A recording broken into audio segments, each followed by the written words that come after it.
Hello, everybody, and welcome to Paranormal Nation Radio, Not So Normal. And how's Denise tonight? Wet, cold. Well, it's not really cold out.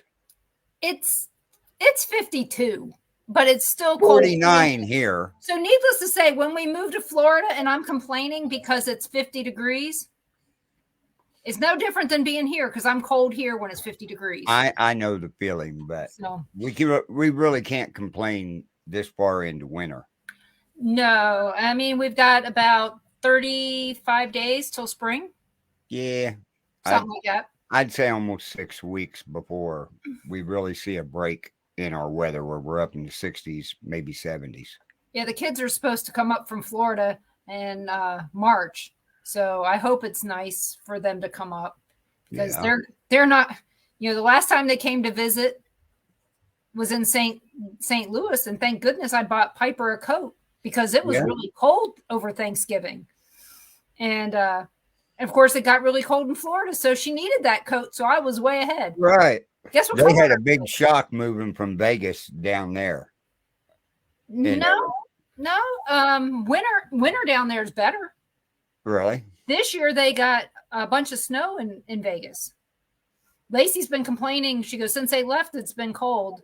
It's been rainy, but it hasn't helped Lake Mead at all because all the water is basically going to the ocean. Right.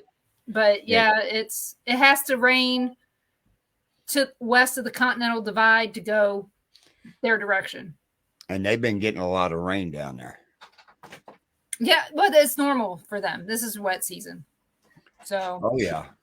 But so how is Tammy on this Valentine's Day? Did you do anything special for her? Yes, I did.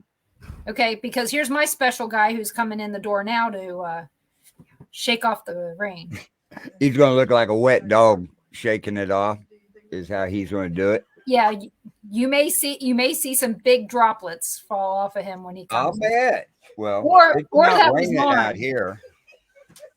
Well, I don't know which one it is, Tim or Lauren. So what did you get Tammy for Valentine's Day? Well, let's see. I made her a real special picture. That she really loved and got her a little little easel to set it in on the laser engraver. That was hard to do with her running in and out and trying not to see it, let me tell you. Well, she does pay attention. I know. Well, at least I told her because now I got it set up higher. I said, when you come in here, don't look at the laser because it's up higher where you'll see the blue beam. Yeah. Without the glasses on. That's the only drawback on this. If you ever get one, you make sure anybody in there's got the goggles on because the blue beam will tear your eyes up real bad. I don't like blue lights as it is. First off, they wake you up. If you're tired, it wakes you up. And second of all, it hurts like hell. Yeah. So so people out there, if you're putting Christmas lights on your house, don't use blue. Don't use purple. It hurts the people who are driving. And they always do. They always want the blue and the purples and all that. They look beautiful. Hi, Mr. Wet Spot. There's a wet rat. You didn't wear your deterrent? Nah, it didn't look like it was going to rain until I got about a mile or two in my walk. Of course, by then I was downtown Lewisburg. He has a wetsuit that if he wears it, it's supposed to keep off the rain, but every time he puts it on, it never rains. Yeah, it prevents it from raining. Well, you should have had it on. That way it wouldn't have rained. Yeah, well, about 2 miles in, I was looking at the sky and the wind picked up and I went, I think it's going to start raining because it's looking like it. How many miles did you get in? 3.5. That's pretty good. That's about 3 more miles than I want to walk. It's 3.5 more than I want to. Yeah. So, anyway, we got a guest tonight. Yeah, I know. For Valentine's Day too. So yeah. Oh, my gift for Valentine's Day is that I got up today. I did not want to. It was a horrible day. I woke up with everything broken. Nothing was working, and I had to figure it all out. So I was problem solving as soon as I woke up. Then Now I'm going to introduce you guys to our guest tonight. She is an avid listener of many paranormal shows. She's been one of my listeners for a very long time. And she's a friend of mine that I met at the Sally House. And not only did I meet her at the Sally House, we've met up at other locations as well. So I'd like to welcome Cassie Pennington. Or as other people may know her on her YouTube channel, Cassie So Sassy. Yes. Oh, she can't hear you. Uh-oh. Let's see. I don't know why. Can you hear me?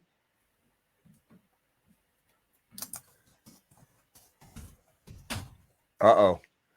Let's see. We just had her good a little bit ago. Cassie, pop out and pop back in if you can hear me. So, anybody out there listening, can you hear us?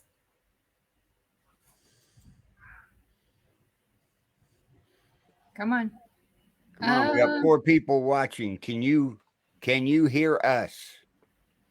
I don't do sign language, so. Here, let's do this. Gary says yes. Let's see here. So, Cassie, go into your settings and make sure you're got the right deal. Okay, so let's see.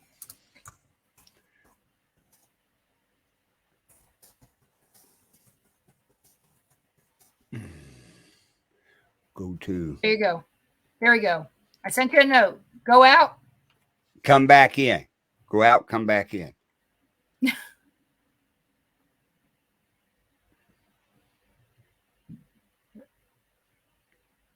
She didn't go all the way out. I kicked her out. Yeah, okay. Okay, she comes back. Somebody booted me out. That's right. That way I can guarantee that she's going to, she can come back in now and everything should work. And everybody just stay tuned because we're going to be going over some pictures of paranormal and discussing them. And some people found the actual video last night Vanessa was talking about. I can't find it. So it's on her YouTube. Yeah. I don't know. I know Cassie found it. Ireland? She was supposed to send it to you. And yes, Facebook. No, she did. She didn't send it. She said it was on her YouTube. So yes, she can see what I'm typing if she's in there. So let me see if she messaged me by chance. The kids are having jelly-filled heart-shaped donuts today. Oh. Dunkin' Donuts had them. So the kids are going to be really excited to know that there's still Dunkin' Donuts. There she is. Okay, let's see if she's got her. Now can you hear us? I can hear you now. Okay. I just kicked you out is what I did. Perfect. Because I was like, she's still there. So I at least wanted, and we had other people going, can she see what you're typing? And I go, she should. She should. She couldn't hear us, but she could see what we was typing. So welcome, Cassie So Sassy. Thank you. And of course, after you guys visit with Cassie here for a little bit, you're going to figure out why we're friends, because we're very similar in a lot of ways. I tend to flock towards people that are very similar to me. Same. So, how did you get started in the paranormal? When I was little, my mom always talked about aliens and ghosts and angels, and so it was just kind of normal. Like a normal thing for me to be like, oh, this place feels creepy. Maybe it's haunted. But about probably 20 years ago, my sister was going to Atchison for like their trolley tours. And she decided, we can do this without the trolley because the tape on the trolley sounds terrible and they go really, really fast. And so we just started reading about places in Atchison that were haunted and doing our own little thing every October.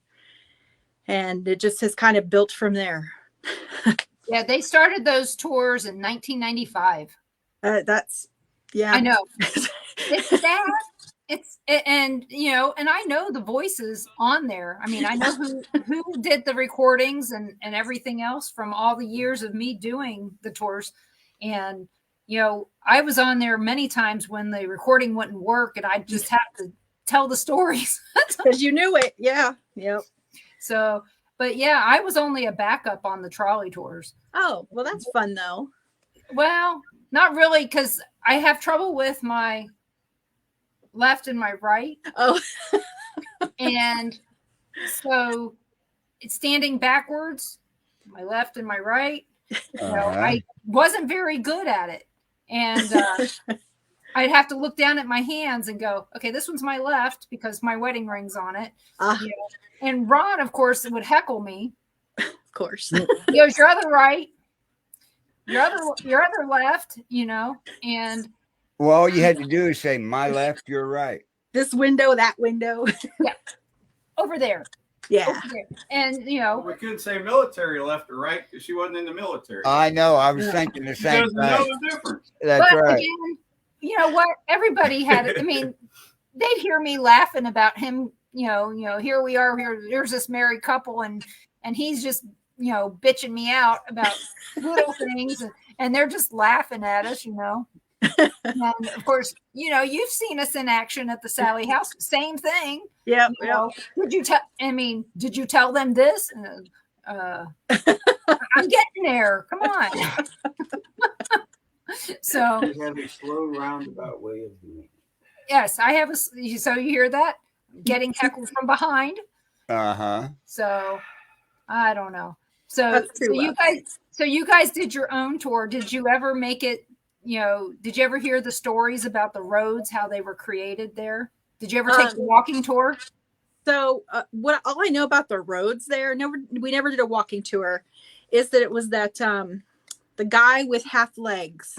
Yeah, he got hit by a train. Yes. His name was he was, did they call him Deffy or did they call him something else? Yeah, Deffy Bowler. Yeah. And there's a little monument to him downtown in the shopping area. Yeah. And he holds the record for laying the most bricks in an 8-hour day. And it won't be broken. And it won't be broken because they don't do that stuff anymore. That's right. No. But it is amazing because I calculated. And nobody wants to work that hard. That's true. How many bricks it was an hour. Because John Stedich that did the walking tours. Oh my God. We would get to that point when we got to the gargoyle house, which are not gargoyles, they're griffins. And he'd always say that. So it took like 3 guys to constantly feeding the bricks. Yeah, 3 guys to feed them. Oh, wow. Yeah, I still have all the stuff from the walking tours and the trolley tours because, I never knew when I would need it. Right. Definitely. It's basically the book on Atchison that was written by the Chamber of Commerce. That's basically what it is. You could buy the little book at the Chamber of Commerce to drive around, but they never give you the address in the books. No, you kind of had to hunt down things on your own. But this was back in the we print stuff off the internet because we didn't have it on our phones. Yeah. And take it with us and go and read about the places. And history's always been kind of a big thing to me, and add paranormal to it, I'm in. Well, we did that in New Orleans years ago back. Well, that trip I was talking about last night that we did 6 weeks before Katrina, we went walking around and I had, my Frommer's guide, and I had my sheets that I had spent weeks printing out at work with little notes in them, and that we're going to go to the Sultan's Palace and this place and this place, down there. So it's the same thing. I mean, I think we all did it at some point. Yeah. Yeah, but now everything's right at your fingertips, so we just go up there and. As long as you have internet, which you're in the right spots. Yeah. Right. Yeah. If you have T-Mobile service, well, if you have Sprint service that used to be T-Mobile service that used to be Sprint, you got problems. So, well, we all know I'm on a Sprint employee plan, so I'm not going to bitch too much. Yeah. There you go. So you did that, and what made you decide to come to the Sally house the first time?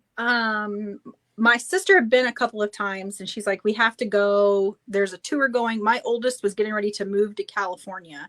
And I thought, oh, it'd be so much fun to take Ari to this place. And Ari ended up backing out. And my sister's like, let's go anyway. And I'm glad we did. That's where I met you and Ron. And I guess I was always curious about the Sally House. My brother-in-law was friends in high school / college with Tony Pickman. Mm-hmm. And so he had a couple of stories about the Sally House. And so it piqued my curiosity even more. My husband's family is from Atchison. And your husband's a police officer, right? Yep. Sheriff's deputy. Yep. Oh, I bet you he's got some great stories. Oh, God. Yeah. Well, I'm sorry, but you already know that I love Live PD. Yeah. Curtis Susan. And I love OP Live. And I don't know if you remember my guest that I had on. I always want to call him by his handle, Fatty Mick. I can't even remember that.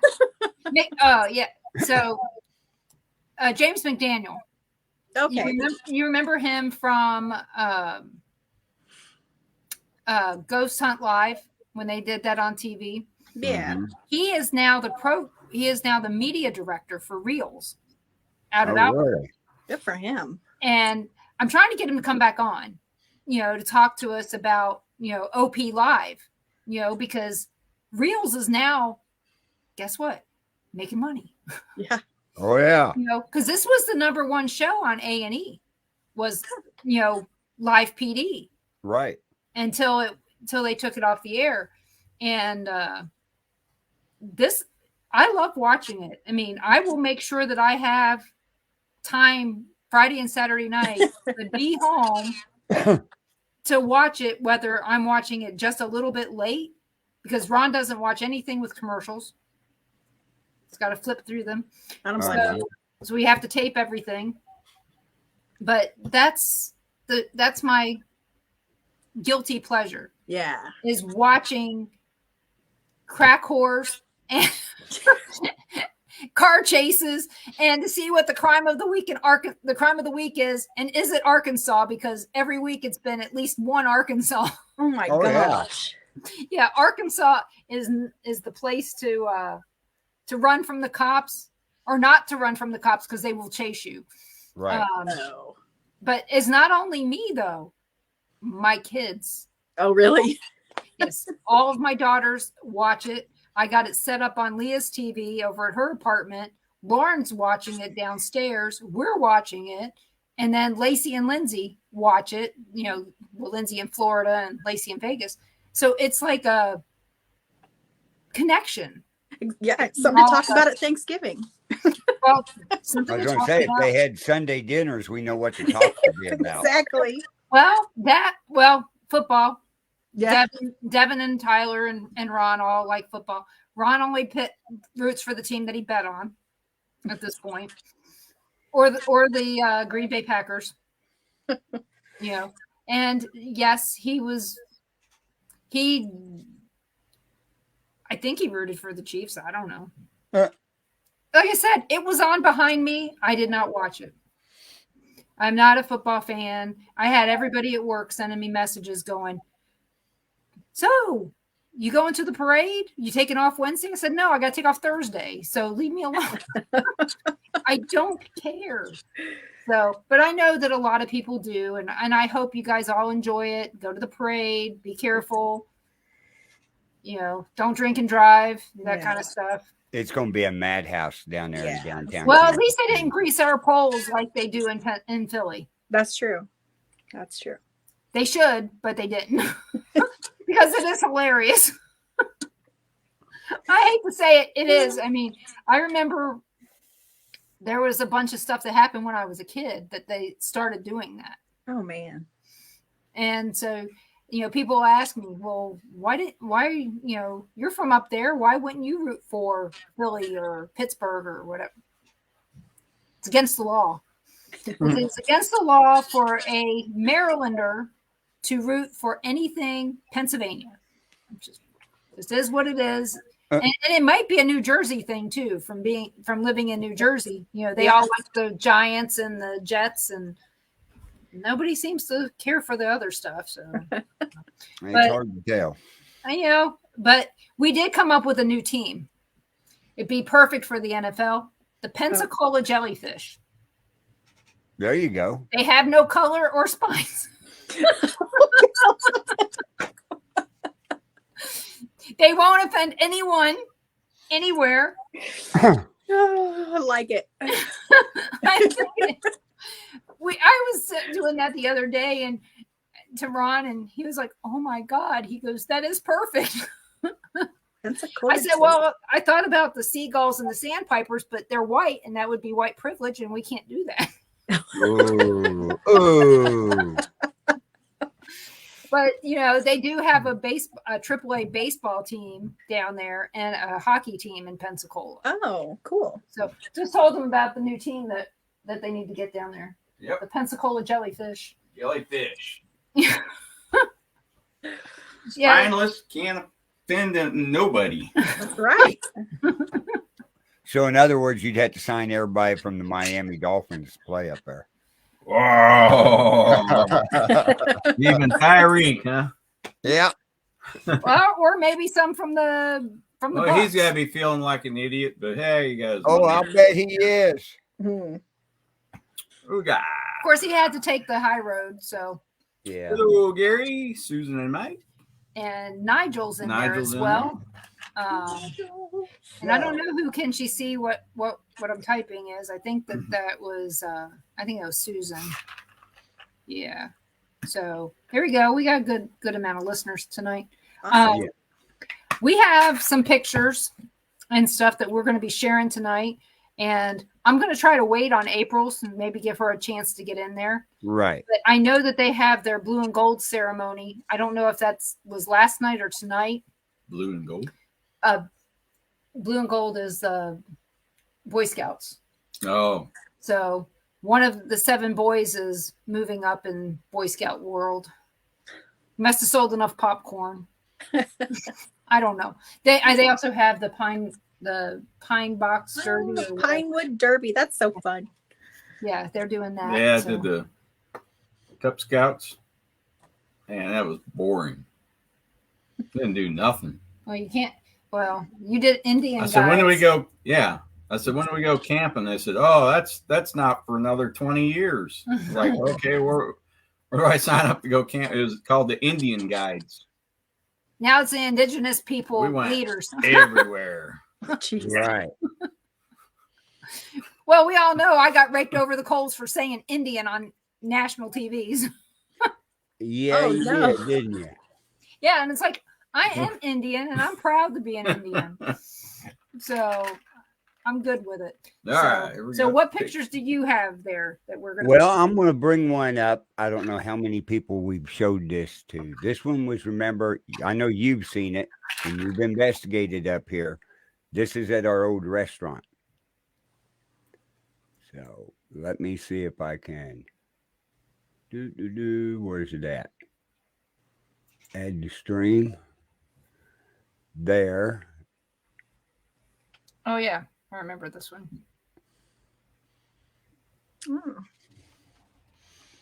Now, I didn't take this picture. Like I said, I think that one, to me, you know what? I'm going to wait. I'm going to let you guys say what you guys say, because I know what I think it is. Well, I know the 2 people that took this picture, and they're not internet savvy enough to use Photoshop or the ghost camera or any of that. But yet they are probably savvy enough to download an app that can put ghosts in the backs of your pictures. It could. I mean, maybe I can find the one that somebody sent me. If this one is Photoshopped, but if it isn't, this is an amazing picture. Right. Like I said, I'm not saying it's Photoshopped. I'm saying that it's a ghost camera. The app Ghost Camera. Oh, okay. I was I agree with Denise. But so let me see if I can find that other but one. Denise and Ron has been up there and investigated with us at the restaurant. And there is stuff in that restaurant. Oh yeah. And stuff. This picture was taken like 2 weeks after we investigated up there. Which is the reason why I think that they did that was because we had investigated. Yeah. So, and like I said, I don't know who the people are, and I'd hate to accuse them. Right. But I do know it was taken on an iPhone. Yep. And see, like I said, that's one of those things that you just don't know. What's an app? Or yeah. Yeah. Yeah. And really integrity. Can't go much on pictures anymore. Yeah. And like I said, integrity is one of those things that... Unless you were there and you knew everyone there. Exactly. Yeah. So there was a picture that made the rounds on the internet. And it made the news. Yeah, it made the news, especially in Arizona. Somebody had taken a picture in a hospital and said, "Do you see that there is a dog in this picture and a child?" And I was able to take that picture, put it into the Google search, and find it in that app, and it shows it in that app.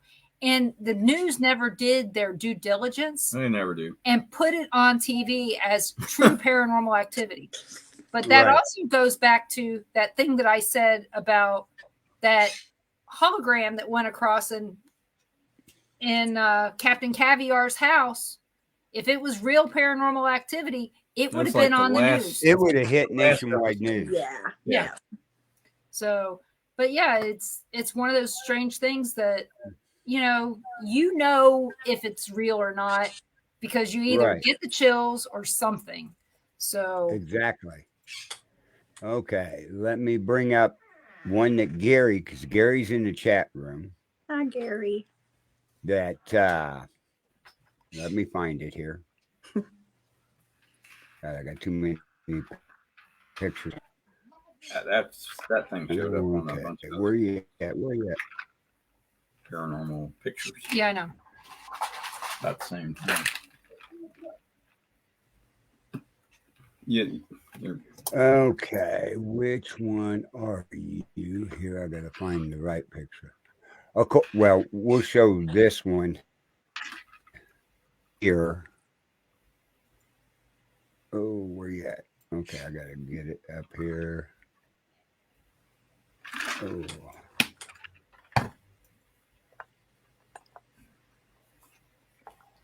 Oh, I love that. Of course. We're in the tunnel. Oh, wait. I know. Okay. Let me remove that and do this again. Oh. Okay.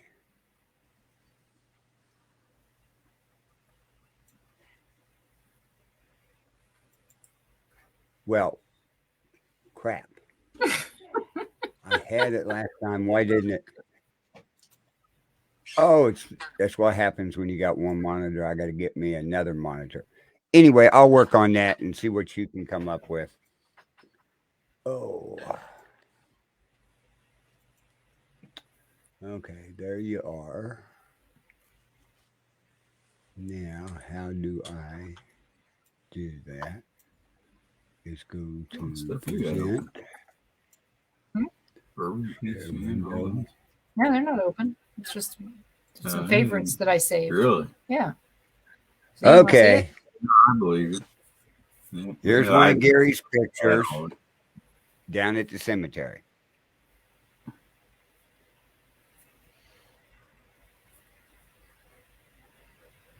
Okay. So that one there. Now let me bring up another one here. That one there, I would probably say is dust and everything. Dust or water. Right. Now, is it still up on the screen? Mm-hmm. Yep.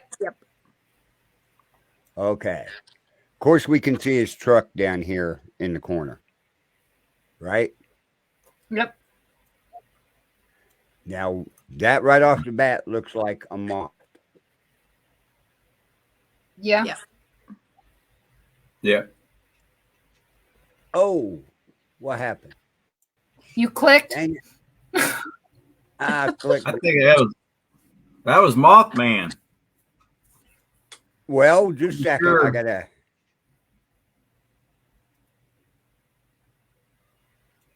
I'm trying to enlarge this so you can see.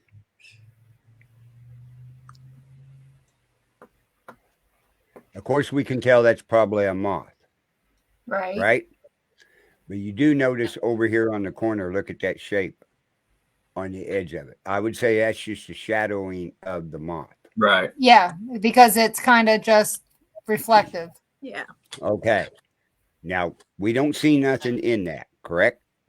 Correct. Okay. Now, let me find the other one that I found. Oh, wrong way. Wrong way. It's not that one. I think it's this one. Okay. This is another picture. Of course, you see his mirror down there in the corner. Yeah. Now, you notice this is a little different than the moth that we seen earlier, right? Looks like a light. Looks like a lightning bug based on the color. Yeah. He also looks like a fish now. It also looks like it. It also looks like it's got two eyes and a nose. Well, it looks like a cartoon character. One of them old mustaches. But there again, if there's evil out there at that old cemetery, what would it look like? It wouldn't look like that. Well, we don't know. I mean, to me, that looks like a cartoon character. Right. Looks like Alf. But it's awful funny. The other moth showed up brilliant like that, and this one didn't. Are you sure that's not the moon? Through No, the that's trees, not the moon. or a street light through the trees. There's no street Oh, light. there ain't no Oh, street nothing light out out there. No. Like I said, is it the moon? That because it does look like the color of the moon. Okay, So- let's see here. I'll find another one because that one was taken at a different direction. Where is the one with the moon in it? Oh, the small dots are foxfire, or what is foxfire? That was on the bluff where the Indian apparition. Yeah. Now, here, you don't hardly see any orbs at all. Yeah, I was gonna say I like that one. That one sticks out. That one sticks out all by itself. Right. Nobody was blowing bubbles. No, Gary was the only one out there. Yeah. Like I that said- I know one's- Gary don't blow bubbles. that one's by itself. Like I said, I'm not saying it's nothing. I'm just making fun. Right, I understand that, but it's different. Mhm. It's unique and different because all his others had, I would say, all them dust particles. Yeah, Yeah. it looked like a snowfall. Right. But In this one here has one single one in it. Yeah. he must have been parked for quite a while for it Yeah, to not Pretty put, good put size. up any dust. Right. Well, that and it's been wet. Yeah, I said I don't know when this was. Probably a I week think he just ago. picked it up. But just it's picked different this- with that Picked one this up in the there. other day. Yeah, like I said I don't know when the pictures were taken. So I would maybe say you a guys- week ago. Oh, okay. Move you guys back. Yeah, within the last week. Yeah. So have we seen? Okay, so no April yet, but here's Yeah. one of April's. She sends me stuff She's all the seen it. time. Oh, Oh, that before you go to that, Gary said that was on the bluff where the Indian apparition that those guys seen that I told Right. you about. That wasn't actually at the cemetery. That was down the road and up that bluff. Oh, Okay. yeah. So let me see if I make this bigger first before I share it. Oh, it was right This after is we the had new the house? right after we had Old the house. snow. Old house. In Virginia. Yeah, Cassie, we'll have to get you up there to our old cemetery. Oh, that'll be fun. So Especially if you like doing camping. this is as big as I can make this. Is your husband into this at all? Nope. I didn't think so. Nope. My kids are, but not my husband. Oh, okay. So let me see if I can. I can't find the notes that she sent me on there. Let me look on my phone so I can see. Looks the like notes. a toy. It's her son, and it looks like there's something right in here. I know it's hard to see. Right. There's something standing beside him or behind him right here. Uh-huh. That's her kid? Yeah, that's one of her kids right here. Oh. So That's a really they had weird cameras picture. in their house everywhere because they had in-home help and seven That looks like kids. So Gosh. something on the wall. I know she's. Let me see if I can find what she sent me that goes with it. It's like something on the wall. She's not pointing over here, like right here next to him. Her son has 3 legs. Yeah, it's just a weird picture. He's really Okay, so everything's like narrow. Okay, the first one I showed you many years ago and found it standing there towards the back of the house. It was so clear and clearly not me or anyone I know. No one was down there. The room was itself, empty. everything looks So she's saying thin that this person was it doesn't not look proportioned. She says this person was not there. Oh, so there wasn't nobody in the room. No, there was nobody in the room. And her camera picked up this anomaly. Yeah, it looked like somebody really skinny. Like Yeah. I said, everything looks narrow or thin. Well, that's how this was up in the corner. Yeah, And that's one of them fisheye cameras. Yeah. Is what it is. But I wish there was a way we could enlarge that. The only way is if I downloaded it to my computer. Right. And then this next picture, she's talking about this anomaly here, which is just kind of really blurry suddenly. Mm-hmm. And she says, the second one was early in the morning when everyone is asleep. I was looking to see if the boys had done something and caught that there. So she just happened to look and caught it.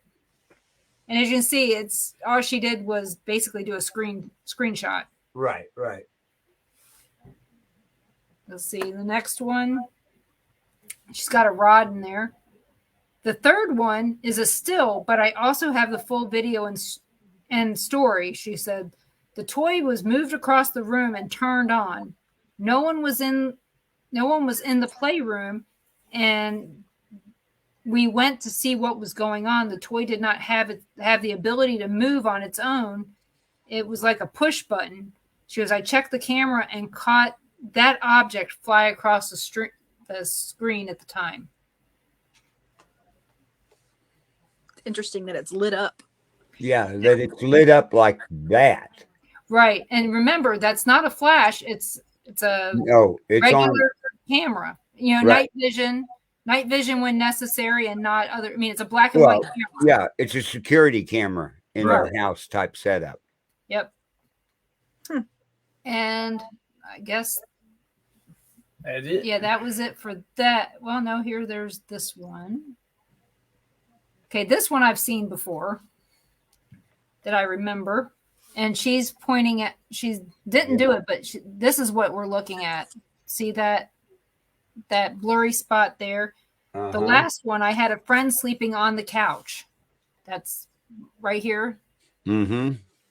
And Richie and a couple kids were up getting ready for the day. I was sleeping. I had something come into the room and I was half paralyzed, and this thing felt evil. I started saying, "Go away in the name of Jesus Christ," and could only half speak. I freaked out everyone because I was screaming it in my sleep. I found that hovering in the living room on the camera right after that. So, Ooh. Interesting. So, as you can see down here, I have a whole buttload of pictures from her. Right. Let's see. What is that? Oh, that's my dad. Just so here we go. We'll share this one. It's me in April when she came to visit. So, let me see if there's any. Is that when they were moving? Yep. Yep. Yeah. Oh, Had to be. I don't see anything else on here.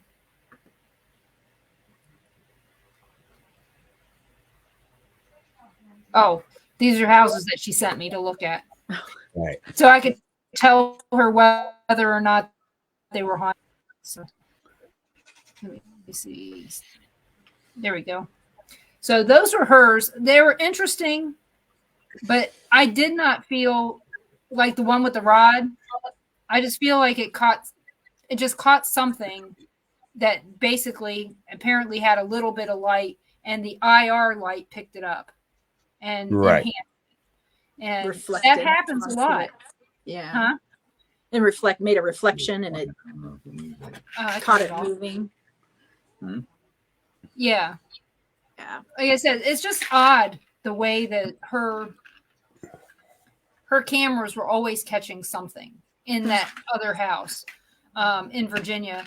Her son actually came out and said that he was talking to a soldier. Don't know if it was a guy in the Navy, because her husband was in the Navy and so was April. And they lived near the Navy base down there.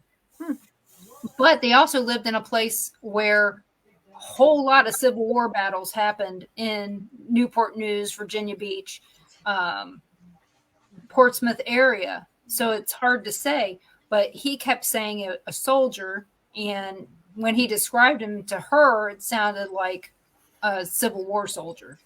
Wow. So, but other than that, do you think they could have brought some of those spirits around with them everywhere they've moved from Virginia? It's possible, but her and I are related. Right. How much of it is our family curse? Right. That just follows us wherever we go. Right. Sorry, somebody asked me a question. Work never stops for me, as you know. So, was her son ever scared of the soldier, or did they just chat? No. Different children of hers have. I think it's Elijah. He tends to he tends to be the one that tells her the most. If any of the other children are hearing them or seeing them, they're not bringing it up as much as Elijah does. Interesting. So I don't know. I don't know if it's okay. Rule out the thing that she's my family. Okay. What would I tell another parent if they came to me and told me that their children were telling me this? I would tell them to write down what they're telling them, but not in front of them. Right. Because it may be attention that they're craving. I would also tell them to not ask them a lot of questions, because again, attention. And when you talk to children about spirits, they tend to elaborate, and it becomes elaborate. Yeah. And then it becomes unbelievable. And I've witnessed it enough times with parents that they get all excited when their kids start telling them stuff. And being even keeled and matter of fact with them about it seems to either it doesn't seem to stop them from doing it, but it doesn't give any unnecessary attention to something if it's not real. Right. Because I do believe that children see stuff. I'm not saying that they don't, but I also know children they like attention. They like to tell Good or stories. bad. Yep, they are good storytellers. Yeah. And so if they're still seeing stuff and they're 8 or 9 and they're not telling you a story every day and it's random, then maybe they are seeing something, and then later on it's better to talk to them about it and have them do the writing down of it. Mm-hmm. And then you can talk about it at a time that's more appropriate, because at 3, 4, 5, 6 years old, it's not appropriate to encourage fibbing if it is. Yeah. And so like I said, I don't want to make it that all kids fib, because they don't. Right. All kids don't see stuff, Mm. but a lot do. But again, until we know our child and how they elaborate on things, we don't know. So one of the stories I have is Ruby. We were at Ron's mom's house, and we were there over Thanksgiving, and Lindsay and Devin and those kids were staying at a hotel. Leah and Tyler and Clover stayed over at Ron's brother's house, but it's kind of hard to sleep with 2 kids in a small bed. So we took Ruby with us. And Ruby was, had been excited all day. And you know how it is with a 5-year-old that's overly excited. You got to get him away from everybody. So we took him over to Ron's mom's house, and he was still kind of hyper. So I decided to play a game of I Spy. And Grandma had a little wooden ghost in her cabinet. And, it had to be something that he would recognize, when you play this. Yeah, but it wasn't in the open. You had to actually look around a little bit. Right. It was in the back towards. Yeah. It was. We were making it a little bit of a challenge. It was inside a cabinet. But, yeah, it was something for me to get him to calm down and pay attention. Look around. And focus. I was trying to get him focused. Yeah. And I go, I spy with my little eye a ghost. And he goes, it's right there. Oh. And I was like, oh, okay. So Ron's mom is beside me. I'm on the sofa on the other side of the room, and Ron is in the chair next to his mom. And the chair he's pointing at was where Grandpa's chair sat. So I pick up a candle holder that Grandma has, and I'm, just kind of calm and everything. And I go, and I'm just holding this candle, and it has Ron Stad's picture on it. I'm just holding it. I said, what did that ghost look like? And he goes, like that, Grandma. I'm like, okay. So we didn't make a big deal out of it, but it made his mom cry. Oh. She was happy as pie. Oh yeah. He was there. But there was no me telling him who that was, or hey, is it this or is it that? I don't think it mattered who was holding that candle or holding the picture of Harold. He was going to pick it out eventually. I mean, I could have had him look around the room, but he was 5 and bouncing off the walls. Do you really want them doing that in a house full of glass? No. So, but it was the only spirit that I would dreamt that would have been there anyway. And I see his dad there all the time. It's not a big deal, but it was different when Ruby said it, because that just gave me some legitimacy. Yeah. As well as Ron's mom. Did you see him sitting in the chair? Yeah, I knew he was there and I could see him, but I wasn't going to, point to it for Ruby. I wanted him to tell me where this little ghost was with the face, because, Grandma would have given it to him. Well, great grandma. He called her grand grandma. Grand grandma. Grand grandma. Grand grandma. And because that's the first time he'd seen her as old enough to talk. Hmm. So last time he saw her, he was 18 months old? Yeah. Well, Yeah, something like that. He was two. It was Veterans Day when your your cousin got married. Yeah. So yeah, I was. Yeah, he was little. Yeah, it was two. There was no explaining that away. But how do you explain that when he does? I mean, the last time he was there, he saw Grandpa. He was he'd just been born. It was 5 months old. Yeah, 5 months old. The second time he saw him, he's not going to remember that. No. So, but it is funny that how good it made everybody feel to know that Grandpa was there with all the kids, because Lacey had flown in and Lindsay came down, and came up.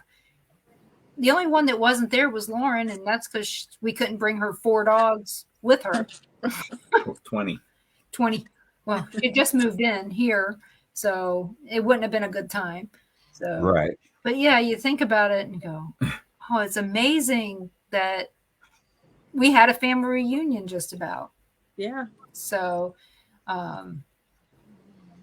did your kids ever tell you anything like that, Cassie? So we've lived in this house for almost 20 years.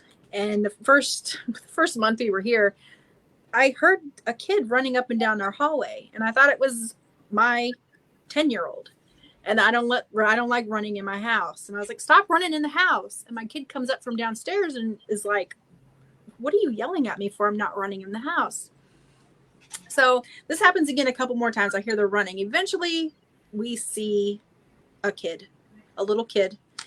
He's wearing little suspenders and has this little hat and pants. And I've seen him. I probably see him a couple times a year. My dogs see him. Mm-hmm. I never told my littlest kids about it. And one day, Mary, my middle, came to me and was like, so I think there's something in the house. I see this kid. I feel like someone's watching me and something's going up and down the hall. And so I started diving more into it. I'm like, I'm not crazy. I'm really seeing this. And like I said, my dogs would see it too. They'd follow it as it ran into the dining room. It was just a flash, just a blur. And so I started looking into the area where I live, and a block away, there used to be an orphanage here. And this used to be where my house is, woods that the kids would play in. So I was like, he's just running through the woods. He just thinks it's still woods maybe. And he ends up down my hall and in my dining room, and then not to be seen again. I never see him go back down the hall the same way he came, just the one way every time. So you have a residual spirit that. Yeah. Just a little guy. Well, in our old house, our kids, we lived, like I was telling you before, we lived over by Bannister Mall in Kansas City, Missouri, yes. Just off Bannister Road. And we moved in, didn't know anything about it. And I know you've heard this story before. We didn't know anything about it. And our daughters, would say stuff about this boy in our house. And it's like, and I had told him about it. Shoot, we hadn't lived there. Let's see, I got pregnant right away. So this was back in 86. So I'm just sitting there telling him, hey, there's this boy in our house. We lived there maybe 2-3 months before I started seeing him all the time. And he'd come in our bedroom. And it was mostly when he was gone. Because he worked for a shoplifting detection company, and he was everywhere, all across the country at any time, and most of the time during the week. That's how she got pregnant. I was gone. So my 21st birthday, I got pregnant. First time I could buy beer legally. And I didn't get carded either. Oh. But, 7-Eleven. What do you expect? So, but yeah, here's this kid that comes into my room and says, Mom, and I go, what? And he's gone. So the kids would see him. So we were in a different bedroom when I first got pregnant. So we were in the room that ended up becoming the kids' bedroom. And they kept coming to me and going, Mom, there's I keep seeing this boy. And I was like, oh, okay. And we never talked about it in front of the kids. Hell, after I told him that I saw it, and he goes, "Oh, it's nothing." Yeah, they weren't old enough to lie yet. And so, so needless to say, we just didn't talk about it at all. But again, he didn't know that I could see spirits until we'd been married 11 years. I didn't know what she was talking about. I thought so needless to say that I knew she was crazy, but I just assumed that was just So regular crazy. Like I said, from all the times that I had been told in my life not to tell people stuff, I said it in passing, and then I never said anything about it. She didn't. She not all the years. She never said anything about any of that. I mean, nothing. Well, because I was going to be locked up. So, but you get it gets But she ingrained. knew I like going to haunted houses and old abandoned, try and see if there were any spirits there. And she did all that, but still never said nothing. It just wasn't the right time, I guess. But kids came and they told me this, and I was like, okay. Yeah. So, when we found out that our house truly was haunted that somebody committed suicide in our house, and that we had a suicide problem in our neighborhood. Don't know if it was Kansas City, Missouri, or if it's the land. I mean, it seems like it had to be the land with so many. Yeah. You can't. I mean, how many people can say? Pretty much on that street. I knew, 4 families who had suicides in their families in their homes in this area right there on 87th Terrace or 97th Terrace. Yeah. So, what are the odds of this? Okay, that's unusual in itself. So when the kids were telling me all this, as I said, it wasn't nothing. But when I found out about it, I basically, the last time I saw that kid, I just told him, go to your mom, go to the people who love you. And we never saw him again after that. Yeah. And it ain't us. And what's strange is, I didn't have any true knowledge of anything paranormal at that time. Okay. How to deal with it, what is the standards? What do people do? What do in this case? How do they get rid of ghosts? The only thing we had was Poltergeist. Yeah. The movie, which is not an appropriate way to deal with stuff. Go into the light. No. Yeah. The Exorcist and Halloween. Oh, gosh, yeah. Well, Halloween was a horror movie, not really right. It wasn't that long after that. Then you started seeing a few shows on TV, but it was really late at night. And what was we had a videotape collection. No, not In Search Of. We had that video. Sightings. Sightings. Ghost stories. Yeah. We have the 6 videotape. Still have the videotapes of a thing called Ghost Stories, and it just covered, like 5 minutes in each tape. Each story was like 5 minutes long, and there was like 30 or 40 stories in a 4 or 5 hour period or something like that. It was more than that, I guess, about 100. And, we found places on there like McPike Mansion was on this. Okay. The Villisca Axe Murder House. The Hands on the Bus down in San Antonio, the bus accident. And, I still like that one. That one was weird, but we all know it's just, your vision, it's a trick. But, it had all this stuff on there, and we sat there and we watched those videotapes. I don't know how many times. Yeah. And, kids loved them. I mean, I saw sightings in 1994, when all that stuff was happening at the Sally house. Yeah. I saw, a haunting used to come on in the middle of the night.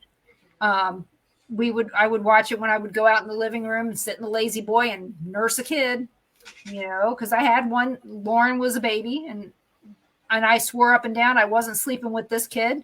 I'm putting it in bed with me. That didn't last long. But I did get up every night and sit there and watch this show because that's when it was on TBS. Or TNT. One in the middle of the night. And that was the only time you could see that stuff. Yeah. Exactly. Or, on TNT, they would do replays, all day long, sometimes of a haunting. And look how long it took to get one of them ghost shows in prime time. Oh yeah. Did either of you watch Paranormal State? Yeah. That's probably one of the earlier ones. That was actually, I think, the very first paranormal TV show. And I think it was. I think it was on A&E. Yeah, I think it was. And I loved that show to start with until it went off the rails. After we went to the Villisca Axe Murder House, and they had filmed him and Ryan, Chad, and somebody else filmed at the Villisca Axe Murder Houses. Chad Kallick, Ryan Buell, and some other person. They filmed up there. And do you remember Darwin? He was so irritated with them. My gosh. Oh, was he? Oh. He was. Oh. And I mean, they had just been there that week. He was ready. For some reason, I always find these places right after somebody else has been there and they've irritated somebody. Yeah. Yep. And so, needless to say, apparently I had written on my face, "Tell me everything." And Darwin did. I think he just wanted to get it off his chest. Oh yeah, probably did. Because it's June. How many people are going to a haunted location on a Sunday morning in June? Not many. And so I guess he was wanting just to get it out and whatever. But yeah, he had nothing nice to say. About 6 months later, we met Chad Kallick on the American Ghost Hunter tour. You want to know how many people were on the tour? Oh no. 5? Three. Me and him and another lady. Yeah. And they had more people in their entourage than they had come to see them. Oh wow. And Chad goes, Would you like my autograph? And I was like, no. We all looked around like, and he signed all these things and gave them to us. I'm like, oh my gosh. No. And we drove all the way down to Crown Center to hang out with him. And we had fun talking. Oh, we did. We had a great time. I mean, that was the thing. We lucked out that nobody came. Yeah. But we also had, who was it? The guy from Ghost Hunters. Ghost Hunters International, I believe. He was on. Oh yeah. Damn it! Can't remember his name. He's got a really common name. He looks Asian, maybe Hawaiian. I can't remember his name now, but he was there. In fact, I'm friends with him on Facebook. Joe. Yeah, Joe Chin. Yeah. Oh. Joe Chin was there, and like I said, we had a great time just visiting. But the thing is none of us, me, Ron, or the other lady, were starstruck. We were just like, okay, whatever, and hung out with them in the bar. And, they kept asking us, you guys have any questions? It's like, yeah, we can ask you questions all night, Right.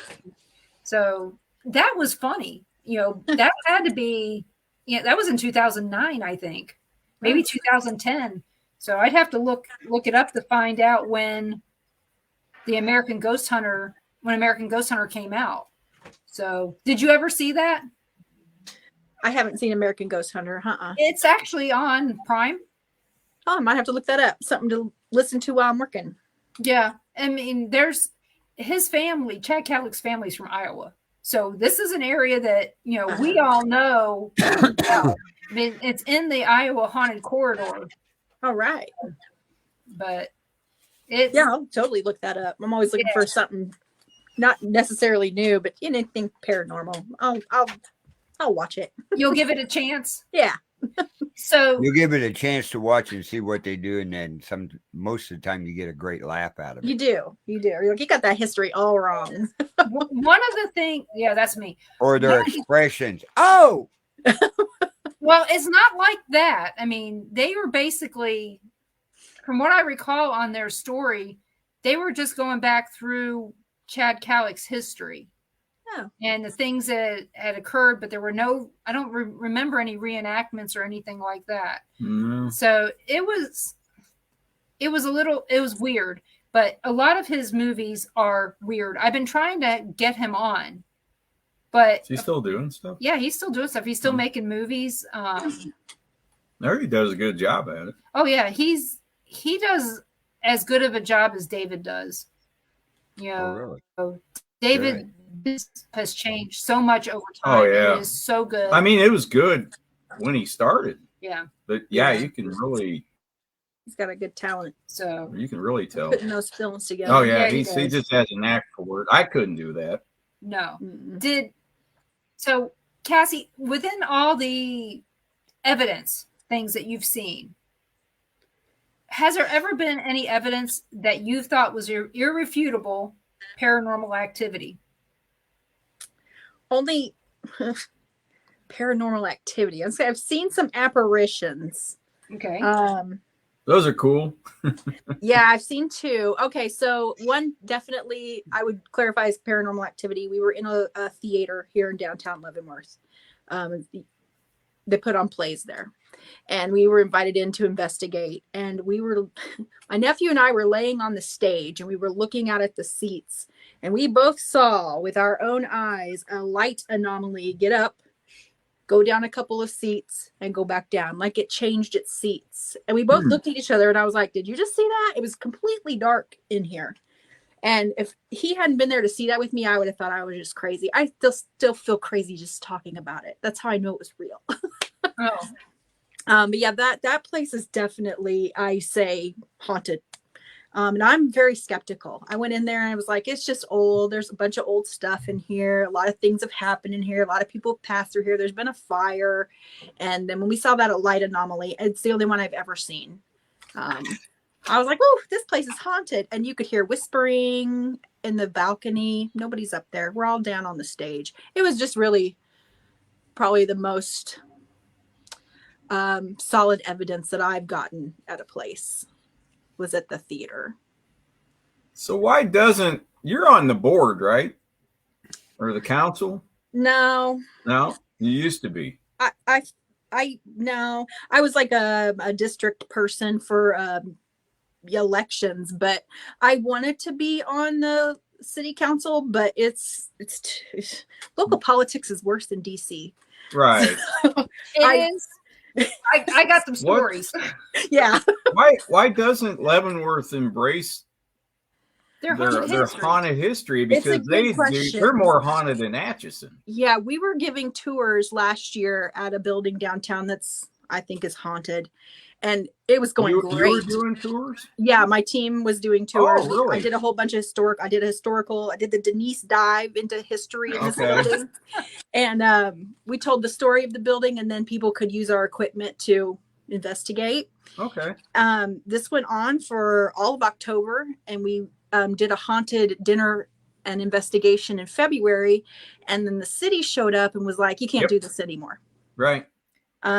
They said it was because she only had one staircase going in and out and no sprinklers upstairs. Yeah. There's no power up there either. There's some in Weston. They did the same thing in Weston, Missouri. So I think Leavenworth just doesn't want that. They don't. They just don't. They don't want to be labeled as haunted. Right. They're going to come out with any reason. Okay. Well, paratourism is a huge market. Yeah. Yes, it is. Well, if it's run right. Yeah, if it's run right.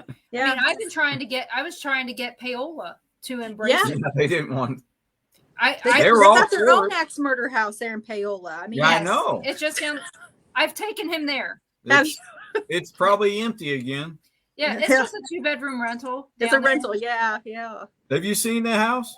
I have. When I used to do title work there in Miami County, I'd always kind of drive by it after I left the county building. So have you ever been by it when the train's going by? No. When I took him, the train went by and he goes, oh my God. It was like it was right in the backyard. Yeah, I couldn't live by train. No way. Maybe a couple 100 feet away. No peace. It is close. The thing is, that's not the only thing. Well, when I heard the train, I'm like, oh my gosh, I didn't think they put houses this close to a train track. Our house in New Jersey or in Baltimore, we had a house that was on Annapolis Road, and the train, you could feel when the windows were open, you'd get the wind off the train going by. You could feel the bunk beds were doing this. It was like, okay, that's not good. Yeah. But yeah, we could feel it because it would come from the Alcoa plant to wherever. And Alcoa is they obviously don't build houses that close to train tracks now, but but back then 120, 30 years ago they did. Yeah. But yeah, you're right. It's ridiculous that Leavenworth doesn't embrace the paranormal. Yeah. All the history that is around that area. Yep. There is there's one business here, the Candle Queen, and she has some of the underground underneath her building, and she'll open it up for tours, like $10, and sometimes she'll have a psychic medium that's there. Shay. That's yeah. that I've had on my show. I don't know if Shay has done it recently, but she was there the couple times that I went. Yeah, she did. She said she didn't do it last year. A lot of people don't know there is an underground. I was getting ready to say the same thing. How far? Oh, you didn't know that? How much underground is there in Leavenworth? All downtown used to have underground shops, sidewalks, I guess tunnels. Most of them have been caved in, though. Yeah. Or filled in intentionally. Yeah. My friend owned. Yeah, John used said he's going to try and get us down in there. My friend used to own Leavenworth Liquors. Oh, yeah. And that was Beverly, right? Well, yeah, Bev and John.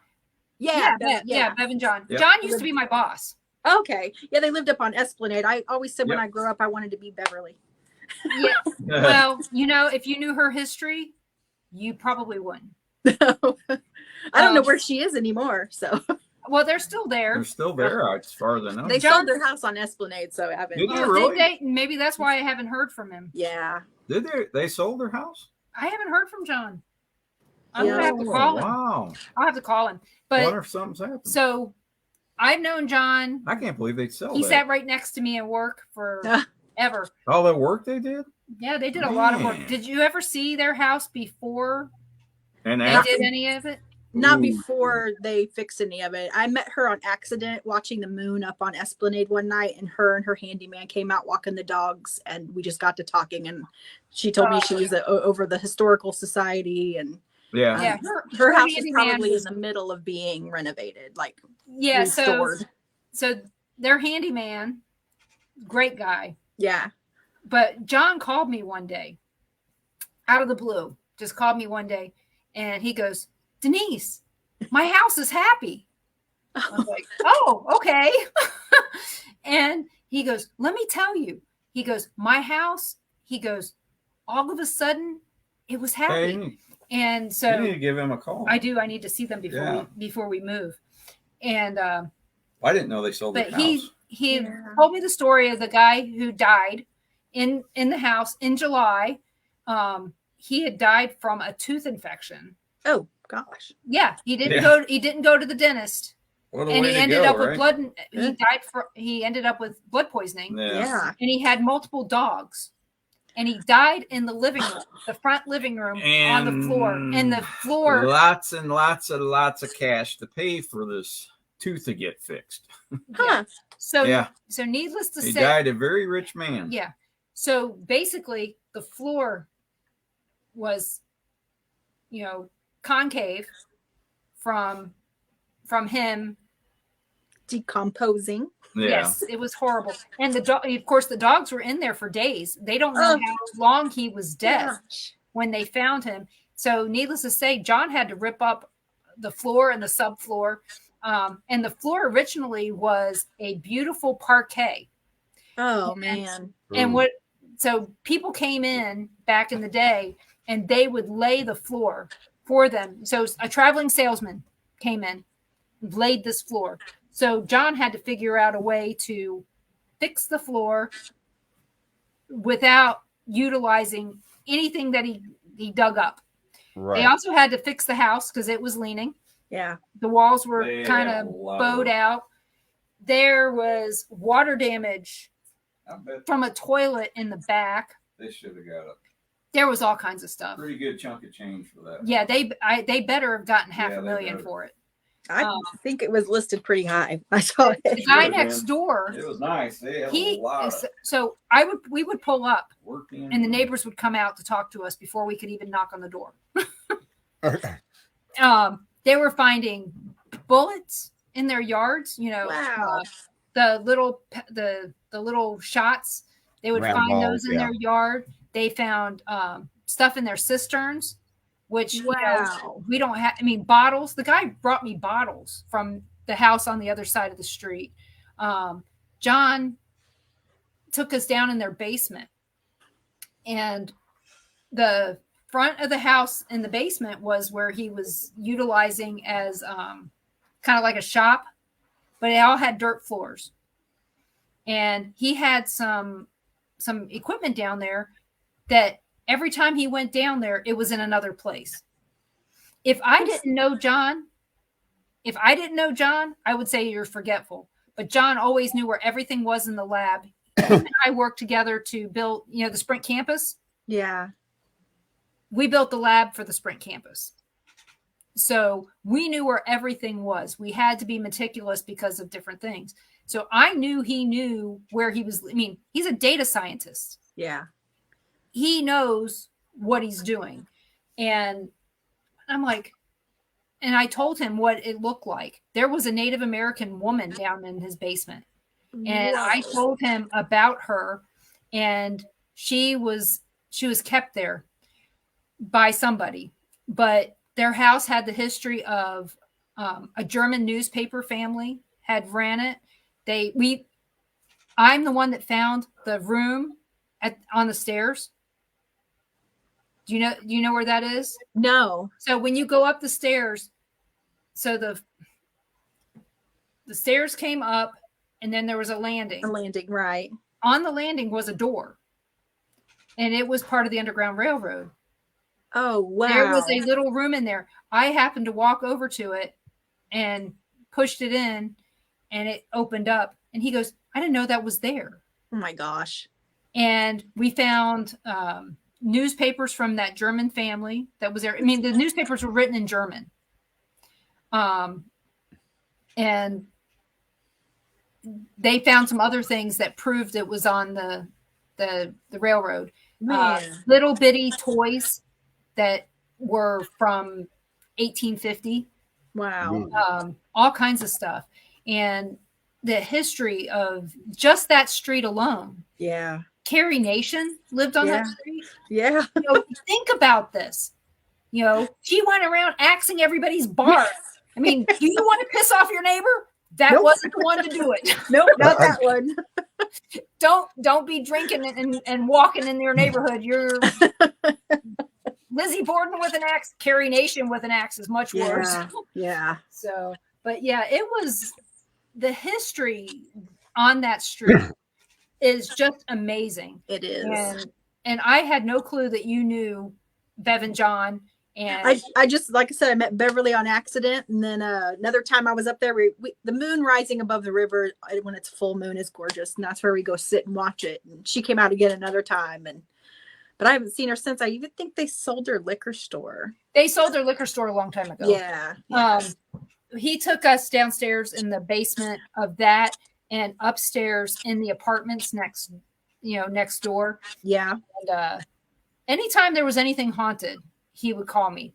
And one time I sent them Rick Rose. I was going to say Rick Rose is involved here somewhere. Yes, Rick Rose is involved.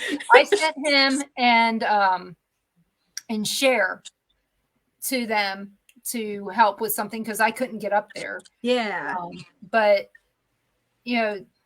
I have so many stories of John and Bev, and, almost losing John did not help. Their actual wedding anniversary is my birthday. Oh, no way. Yep. And Bev was almost killed as a teenager in a really bad car accident. Oh, wow. They had to rebuild her face. Oh, my gosh. So if you were to find yearbooks of her, would look different. Yeah, you would not find Beverly Hahn anywhere. She was just she's so knowledgeable, and she was just spouting off history of all the houses, and Did you ever go to the Carroll? Yeah, the Carroll Mansion. Yeah, we were the team that investigated it for them tell them how much money they could possibly make from a paranormal investigation team coming in. Yes. And they turned it down because they did not want. They were afraid that some stuff was going to happen to their articles. And that is how I found out about uranium tiles that they have in that house, and how they work and how they put off EMF And that's how I knew that the McIntyre Villa has uranium tiles. Yeah. Oh, really? Yeah. Yep.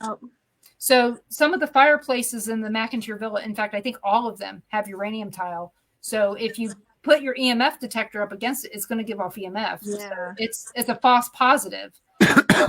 Or maybe it's a feeder. Conduit. Yeah. Maybe it helps the spirits. I don't know. Yeah. Right. So it's one thing or another, but now I got to find them. One time we were in Branson and we went to this distillery. And I'm sitting there and we're trying stuff and in comes John and Bev. That's crazy. Just randomly, out of all places, July 4th weekend. And there they are. How many places could we have all been that wasn't there? But at a random distillery on a little twisty turny road, so if you ever go down to Branson, there's the big glass chapel. Yeah. The distillery is down that road where the glass chapel is. And there's a winery, Bear Creek Winery's down one road and this distillery's down another. Cool. And they have really good rum. And their tour guide looks like Patsy Cline.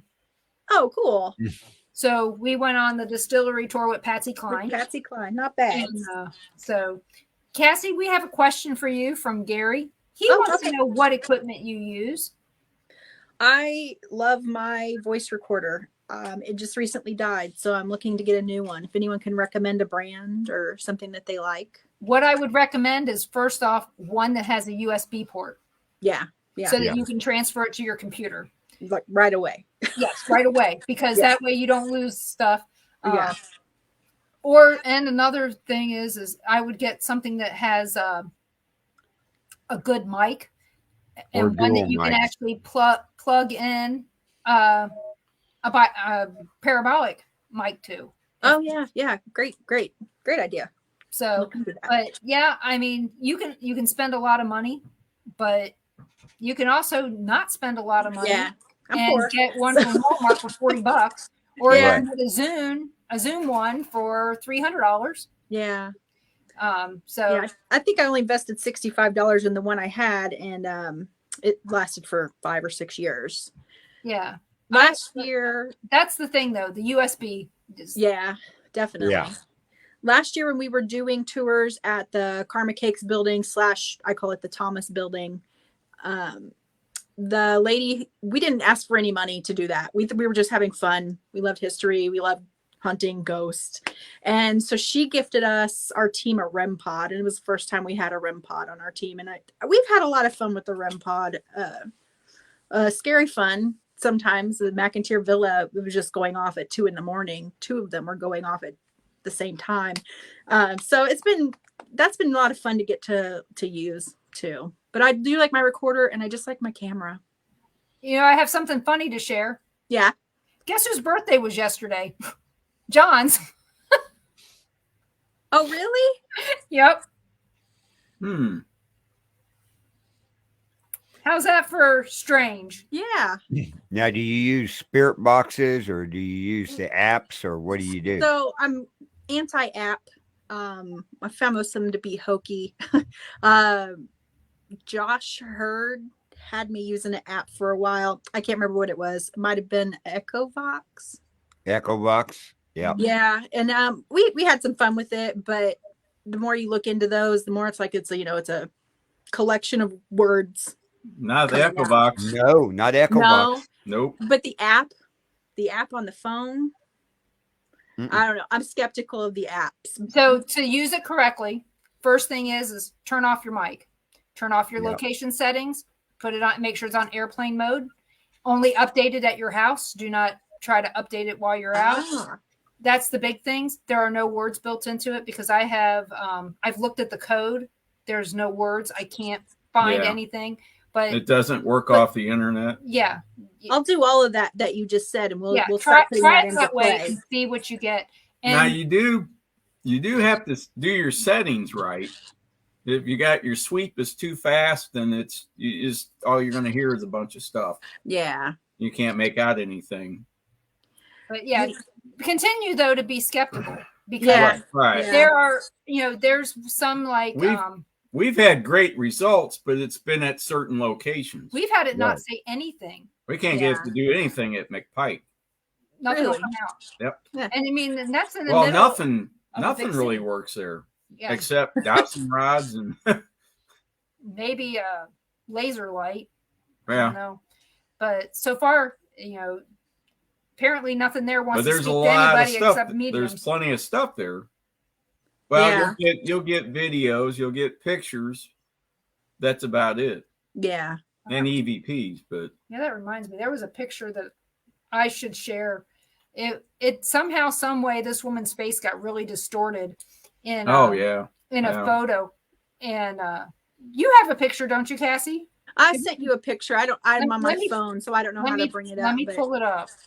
Carl, we do have this radio that we can run through the stations backwards. Right. And so I'll put that on AM and then I'll run through it backwards. My teenagers have had fun with it. I haven't had any fun with it. That's all right. If all the paranormal people used the same equipment, it would be boring as hell. Yeah. So a lot of them use different. Like when we use Echo Box or we use the Ink Box X that KD makes and things like that, or Necrophonics.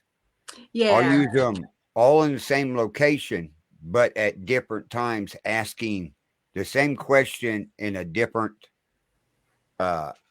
category type deal. Where I'd go in with 5 questions, 1, 2, 3, 4, 5. The next one I might go in with 3, 4, 5, 1, 2. Gotcha. And see if we get the same replies or something along the same way. Yeah. That's a great idea. It's a great experiment. Well, that way you can't rely on one piece of equipment. Where was that? Yeah. Is it? So this photo is at the bunker at Belvoir, and we were trying to get in the bunker, and it was locked. And everyone said everything's open. Start your investigation. This was like a big group event there. Yeah. We couldn't get in. It was locked. It was padlocked shut. We tried to look for other doors. There was nothing. There was just this padlocked shut door. We pulled on the lock and everything. None of our pictures turned out when we were between a building that's by the bunker and the bunker. We ended up going up to the cemetery and investigating up there. When we came back, the guy said, "Hey, I just drove out to the bunker and the door's wide open." Now, I wasn't there when he showed up. Was the door open, or did he unlock it and open it, try to give us something sensational? Right. So later we did get to investigate the bunker, but our pictures didn't turn out right here. And this particular one, it looks like double, triple exposure. But when we really got to looking at it, some of my teammates saw boys' faces, little boys standing there. To the back on the right? All along where that girl's ponytail is. Okay. Just a second, I'll get this. Hold on. Yeah, where the ponytail of the lady back in the back, you can see a little boy with a little yeah. It looks like a bunch of little boys standing there. Yeah. And it was interesting because they said the boys like to go in there and hide and not do chores, and it was just interesting. If you go back to the other picture, like he was talking about, it was double exposure and everything. Yeah, it just kind of looks like somebody moved while they took it, or they didn't have their settings. You look at the ones in that same picture standing by the door. They're crystal clear. Yeah. So couldn't it be a double exposure, or the whole thing would have been? And that's weird. We've been there about 4 or 5 times. The bunkhouse is the only place we haven't gotten a thing. Really? Now, when we did go in there to investigate, we got nothing. Yeah, but outside, nothing inside it ever. Outside, all of our cameras malfunctioned. Outside, everything was blurry. Everything was like there were 3 of me in a picture. It was just weird. And then we were looking at this later on when we were sitting down in between a break time, and we were like, "Huh, that might be some kids there." But when you look closer, it is her ponytail 3 times, but. I don't know. It's just an interesting picture. But it's still interesting because that picture there, like I said, over by the door, there's 3 or 4 of you standing there. You're crystal clear. Come over to this side, double exposure, but yet back there in the back, That is interesting. It was pretty fascinating. It was a fun investigation. I actually love Belvoir Winery. Oh yeah, we do too. Pretty amazing place. We met. So when they first opened up the morgue, we were the first tour group to go through there. Oh, cool. We're like one of the first. And if you ever watched the Ghost Hunters, the lady that said that she was picked up and held up against the wall. She was. We were there when that happened. Holy crap. Yeah. And she was like stuck to the wall. Man. Because when I saw her, she got all bug-eyed and she didn't Her feet were off the ground. Yeah. And she lived right there by the Belvoir Winery. And I said, she don't look right. And I didn't notice she was up off the ground until I got right up on her. Whoa. She was like standing against the wall like this, like freaking out. And I looked around. I went, well, damn, we need to do something. So I went over there and I went like, come on, But when I grabbed her arm and pulled on her, she wouldn't move. Oh, man. I mean, she's like stuck to the wall. And I literally had to put my foot up and pull her off the wall. And we got her outside, and then she was fine. She was like, what's going on? And I'm like, are you serious? And nobody was filming all that while that was going on? No, because that would have went all over the world. We didn't know what the hell was going on. Right. I mean, we were more like, what's going on here? Is she, she having a medical condition? Right. Or something. And then when a medical condition that floats up off the ground and sticks to a wall. Yeah. The thing is we were in a tour group, when Belvoir Winery was doing they still do them, the paranormal investigations. They're like 5 hours long. Yeah. Right. Show up at 8 o'clock and 8 to 3 or something like that. And so we went to that. That was like the second or third time we went there. That was the first time. No. Yeah. The morgue? Yeah. That was no. It wasn't open yet. It wasn't open yet. It was the first time we went because it wasn't. I got pictures. I have a shirt on that's got stripes, and I only wore it that one time. No, the first time we went there is the hospital. That's right. Here we go. With creeps. And it was with creeps the first time. Right. But we weren't in there with us. No, they were in the hospital with us. But has anybody else ever been put up on that wall? I don't know. Not when we were there. But the next time we went back, we really didn't have anything happen in the morgue. That's where we wanted to hang out, spend more time in. Right. We didn't get anything. But the girl did say she lived like a few blocks from there, and she used to go there all the time. Sneak in, years ago when they were little. So I don't know. She may have had a connection with it. Man. With the place, and they knew. I don't know.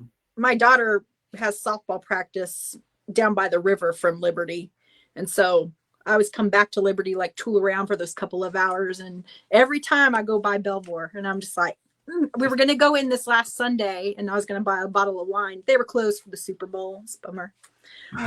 But it's just more and more falling apart every year. Oh, those buildings. It's so sad. So yeah, we've got activity, tons of hospital, the nursing home. Yeah. Here's when we went. We went April 21st, 2012 is when we went. Oh, it's been a minute. So, yeah, because we went with Lauren, Lacey, and Josh. That was when Lacey was still married. So, but yep, that was when we went. That was the very first time. And I can guarantee I got pictures. Yeah, we were trying to bribe the ghost. I mean, we were up, what was it, second or third level in the hospital. We weren't getting anything. So we thought, somebody asked, do the ghosts take bribes? And guys from Creeps were like, I don't know. We start throwing dollars. Hey, do something. Yeah, that was when we went with Lauren and Becca. No, what would be really cool to investigate is Leavenworth State or federal prison. Yeah, they do have tours there. Oh, they do. In some of the buildings, not the really good buildings where there's where you can become somebody's good friend. But the hospital, right? The hospital, we were downstairs. We're on the end where there's like a little kitchen there. Yeah. And Alec, everybody was in there, and Alec was in there talking. he was kind of, doing a little tour, and I kind of slipped out, by the hallway, and his brother was standing out there, and we're just, looking around and everything and listening, and the next thing you know, he goes, "Yeah, if you, I know it's dark and everything down that hallway, but he said after a while, your eyes will get focused and you can kind of see stuff." And I said, "Oh, okay." So we're just sitting there. I thought, yeah, I'll play along, and sitting there watching for a while, nothing. And then we're looking again, and then all of a sudden we see his head pop out from a wall down at the end of the hall. And I thought, well, that's kind of weird. And then I saw it go back in. I went, okay, now I did see that. He didn't say anything. And then the head pops back out again. He goes, "Did you see that?" And I said, "Yeah, I did." We took off running. Like, ah! So we go, and that was where at? That's Belvoir in the hospital. Oh. Yep. And everybody heard us yelling. So when we get down there, of course, there's no power or anything. It was freezing cold. It was November, but it was a halfway decent night. Yeah. It wasn't real cold or anything, but at that end of the hallway where we saw this head pop out, it was freezing cold. We had a EMF, a millimeter thing was off the charts. Man. Right in that spot. Anywhere else it didn't go off. Man. Yeah, it was cool because like I said, we saw that thing and it went back in and it popped back out, and that's when I said, he goes, "Do you see that?" And I'm like, "Yeah." And for some reason, that was all we said, and we both just took off running. Bye. Right down there, right, to go see it. Right. No, you like, look at the history of, we just boom went. Look at the history of that federal prison in Leavenworth. Yeah. Oh yeah. And everybody that's been in there and out or died in there and everything. So many. That place shuts down and becomes a historical place. The investigations will go off the charts. Oh man. Down there. Well, Leavenworth won't let them do anything. Oh no, Leavenworth will keep it open. The feds will keep it open. Yeah, city. Yeah. Yeah. Have you ever went to the John Warnell house? Or the Alexander Majors? I've been to the Alexander Majors house. Yeah. Just drove by that today. It's pretty cool. We had an experience there. I was with my sister Katie, and we were standing by one of the fireplaces, and she could feel like the floor moving next to her. And somebody there said a lot of times people say that they feel one of the soldiers, a Civil War soldier, standing there next to them. And my sister was like, I totally just felt the floor move next to me. She kind of moved away from there, but and then we footsteps and different sounds there. I haven't had my team investigate it. We were there with a group of people. Yeah. That's always a little bit. I know the tour guide. You do? Yeah, I do. The tour guide. She lives down this way. But we wanted to go to the Warnell house, but I think they were doing reenactments there that night, and so we didn't end up going. The Garnett house. Oh. So well, you look at what we was talking about last night on your show with Vanessa. Yeah. And everything over there in Ireland. Like she said, you can't go anywhere without bumping into a ghost. Right. It's going to be about the same way over here, because look at how many people died in Civil War, Indian fights, cavalry. Yeah. Everything you can imagine up until today's date. There's going to be spirits you'd bump into if you elbowed them right here. Well, anywhere along river, you're going to have native land. I mean, we're talking beyond where we can comprehend people living. Right. There's pretty much not a day goes by where I don't have something that I don't see something that is like, okay, whatever, it's just your normal now. If I don't leave my house, I have a better shot at not seeing anything. Yeah. Yeah. But then I also have times where, now it's, since Lauren's moved back in, it's worse. Because she sees stuff, but she doesn't talk about it. And so sometimes it seems to be more It just seems like there's more since she's moved back. Interesting. And Gary brought up a good comment down there. What's it going to be like over in Turkey? Oh gosh. With the 36,000 plus dead. How many? 36,000 plus. Holy cow. In that earthquake. That earthquake, yeah. Well, Haiti. Wow. Is a tiny, small country. You know, how many people have died there in earthquakes and just starvation. Well, just you name it. Yeah. Cuba. You know. That government's so corrupt. Yeah. So Haiti, it is. I mean, when they had the earthquake and the corrupt as hurricane, around the same time, it was just almost.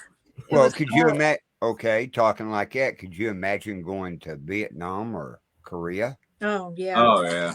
Look at how many died over there in those wars. Yeah. Right. I mean, how many died not war related? Exactly. You know, so when you think of that, I mean, just leave out the wars that just died. I mean, people who just died. We know millions of people have died in this world. And not everybody believes in paranormal activity. So nobody's people are probably aren't investigating it, and it's not okay to investigate it in some places at all. So it's kind of like talking about kids celebrating Santa Claus, celebrating Christmas with Santa Claus. So what's your thoughts on reincarnation? Are we being recycled? Well, I mean, it is the green way to go. I feel like my youngest daughter is my mother reincarnated. Oh, really? My mother believed in reincarnation. Yeah. My youngest daughter looks just like my mom, acts just like my mom, is very motherly. My mom was this amazing woman. She's been gone for 21 years. Lucy is 15. It's just weird. It's just weird. I feel a connection with this kid and I don't maybe have with the others. So I'm like, are you my mom? But I don't know how I feel about reincarnation, but knowing my mom believed in it makes it so much easier for me to believe like my mom's in my life again. And I kind of think spirits are like that. Our souls are like that we circle around the same souls throughout eternity. Well, I tell people this all the time. I believe that Clover is my mom. There you go. Because she's born after she's born after my mom. Ruby was born which just 36 hours before my mom died. Wow. Clover, on the other hand, there is something about her that she does things. She's way advanced for her age. I mean, she can count. She knows her colors. She speaks very clearly for a child her age. She carries herself like an older kid. Yeah. She's really short. I mean, she's really short. But her favorite color is yellow. And she goes around pointing out everything yellow. Just like my mom. She'll point out other colors, but definitely yellow. Yeah. She of course, she tells her parents that. And there really isn't that many things that are yellow if you actually look around. Not in this room anymore. Oh, and she likes to lick Play-Doh though. That's not my mom. That's salty. Some people like that. Yeah. And she puts everything in her mouth like my mom. Like your mom. I do hope for us that our moms have been reincarnated into little people we love. Yeah. I mean, it's strange, and to Clover, I'm her favorite person. Oh, yeah. All she wants to do is the minute she sees me, she runs over to me and puts her arms around me and gives me a hug. No one else. And everybody stinks as far as she's concerned. Go away. And I mean, my back still hurts from Sunday when I couldn't put her down. But it just feels like there's something there that makes her want me over everybody else. Yep, a connection. Oh yeah. So cool. So cool. I would love to do if somebody knew how to do past life readings. I would love to know if I was, Joan of Arc or something. Well, we've had several people on here we've had some people that claim they can do that. Yeah. I don't know how you can prove it, but yeah, I would be just for fun. I don't know. There's got to be something to some of this because there's a lot of stuff I know. There's no way that I know it. I never studied any of this. I don't, but I just know it. And in fact, I know it so much. I know it as a matter of fact. And it's stuff I've never studied. I shouldn't even know anything about it, but I know for a fact. Yeah. Certain things about things, other areas, or I don't know. It's weird. I can't explain it. Hey, Carl, what's above you? Look up. Are you talking to me? Carl. Eagle? Oh, something up there. Is there something hanging? The boom mic? No. Oh, it's a Valentine's deal. Oh. What? Yeah. She's got it taped. Oh. Up. It might be inappropriate.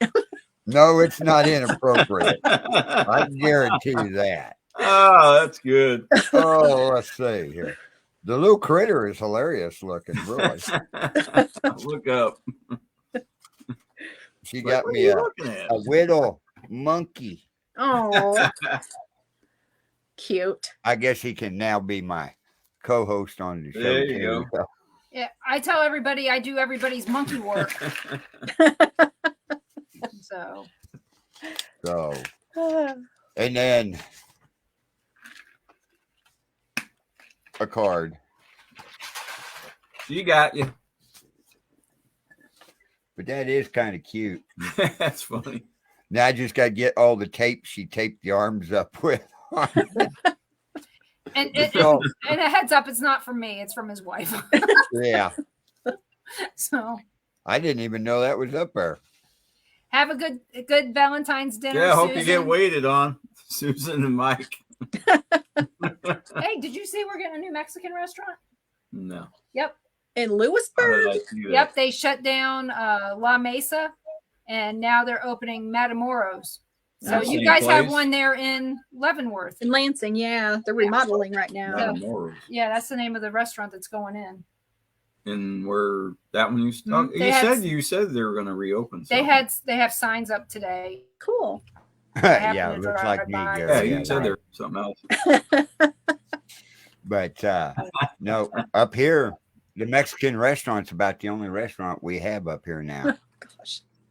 Ours closed down. And so we have Timber Creek, which is owned by... Ours was supposed to, but he finally got smart and realized our restaurant shut down. The one up on the corner is only open 1 or 2 days a week. Wow. And everything. And theirs is in the prime location, right by the grocery store, right on 13 highway. So, well, you did hear that what they're saying now, it's almost cheaper to eat out than it is to cook at home. It is. It really is. It's just inconvenient to eat out all the time, especially for like you and us. We're rural, we have Timber Creek down the road. Almost, but it's not. Have you ever eaten at Plaza 3, Cassie? I have not. So down in the plaza, they have this really nice steakhouse. Well, the people that own Plaza 3 owns Timber Creek here. Oh. And Timber Creek is probably going to be out of business within the next 2 years. Due to pricing? Due to the fact that I don't think that they make enough money except for Friday, Saturdays, and Sundays. Yeah. Keep the place open. Costs, yeah. Yeah, it used to be like a bar, and they would have people come in and bands and things like that. And now I don't think that since COVID, they haven't really opened back up. Now it's just a restaurant with a little bar inside with no activity. We also have they have an event center, but since the castle opened up north on 69, or it's on north on Metcalf, they opened a brand new castle wedding venue. Oh, they're not getting the business down here. Oh, well, darn it. Yeah. So, but I mean, it's local people that own it, though. Oh, and they did open a bed and breakfast here in Lewisburg in what used to be a funeral home and the Masons. Oh, neat. And so it's called Victoria Rose. So if you guys want to check that out, Yeah. I've seen stuff looking out the windows in the past, and it used to be the theater here in Lewisburg. Oh, cool. Long time ago. So, and that was before, of course, before it was all these other things. But a lady bought it, put in a beauty shop downstairs, and then a B&B upstairs. Very cool. And so for Lewisburg, that's a big deal because all we had was the monthly motel, which is when I say monthly motel, it basically was a motel, and then they started renting out their rooms by the month. So it's like transitional housing. Yeah. And so we have no hotels here. The closest is Paola. Oh. And you've been to Paola, so you know it's not the prettiest town. Not a lot going on there. No. No, there's not. No, I mean, well, there is a lot going on. If you know, just axe murders. The graveyard's pretty interesting over by the hospital. It is, yeah. From 1880 something. We investigated that with PRI. Oh, fun. Yep. One time when they came into town for Thanksgiving. So, because that's the back way for us to go to Paola's. Yeah. Right. So we don't live too far off 311th. Yeah. But yeah, Paola's got an interesting history. Their town square's got some really interesting stories that a lot of people don't know.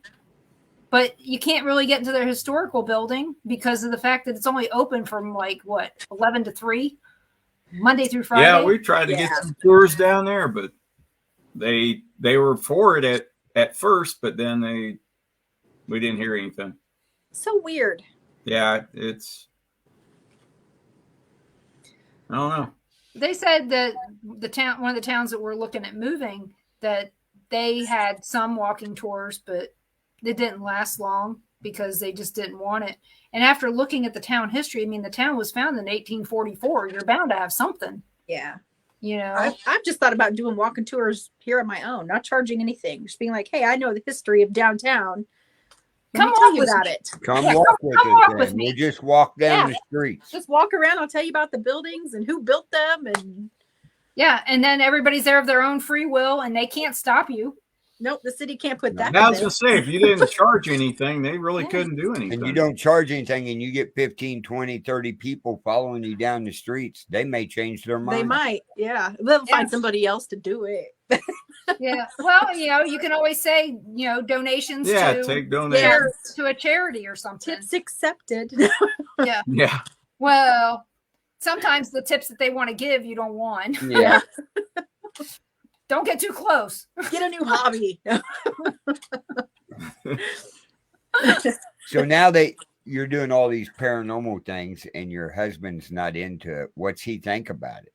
Oh, he's very supportive. He's bought me game cameras. Oh, I like using game cameras. I forgot to mention that because they have IR. He's very supportive. If I want to go spend a weekend in Atchison at the McIntyre Villa, he takes care of the dogs and sometimes the kids if I don't want to take them. But How many times you been there? A lot. And so many times that Stephanie's ready to give us a free night. She's just like, yeah. The free one, huh? Probably I've probably been there 12 times probably. Oh wow. You need a punch card. I do. Yeah. I do. Stay 12 times, the 13th one's free. There you go. But yeah, it's one of our favorite places to investigate. Yeah, I like it. Yeah, it's real pretty there too. So that doesn't hurt that it's I used to tell stories on the trolley. Most places we go are freezing or don't have heat. Yeah. Or no air. But yep. But yeah, we on the trolley I would tell people, I tell them some stories and stuff and go, yeah. And if I ever had the money to buy a house up here, this would be the house I would buy. The only reason I didn't want to buy it was because it was in Atchison. Yep. It had nothing to do with anything else, and, the house is built on the wrong side of town and all kinds of stuff. And I mean, Katie Stafford, she does a great job on history. Yeah. But she was actually shocked at the amount of history I knew about Atchison and the house. And I'll tell you, that's one house I've never paid to get into. Every time I've been in there, I've been invited, which has been great. But the first time I went in there was not for a paranormal investigation. Oh, we need to get our group together. It was for and do it. Yeah. How many's in your group? On a good night, 10. There's 10 of us moms. That's a lot. But hardly ever can we all show up. Right. At on one night. We all have kids. Most of us still have kids at home. All have activities. Yeah, and the kids are all busy, so unfortunately we can't always all get together. So we try to get about 6 together if we're going to do an investigation or something, depending on how big the place is. How often do you guys get to investigate? Usually it's just impromptu, like, hey, this weekend I'm going up to Hiawatha to the cemetery. Who's coming? Mm-hmm. I go places by myself, or I'll call my sister and we'll grab all the equipment from the team and go and investigate. Definitely once a year at McIntyre. And then we're trying to get together something at Malvern. We all had weird experiences up there separately, and we want to all go kind of together. And yeah, we had 24 once. Oh, wow. Malvern, yeah. Yeah, that's a lot. And very first time we went, I got scratched. We didn't get in anybody's way, so. Yeah.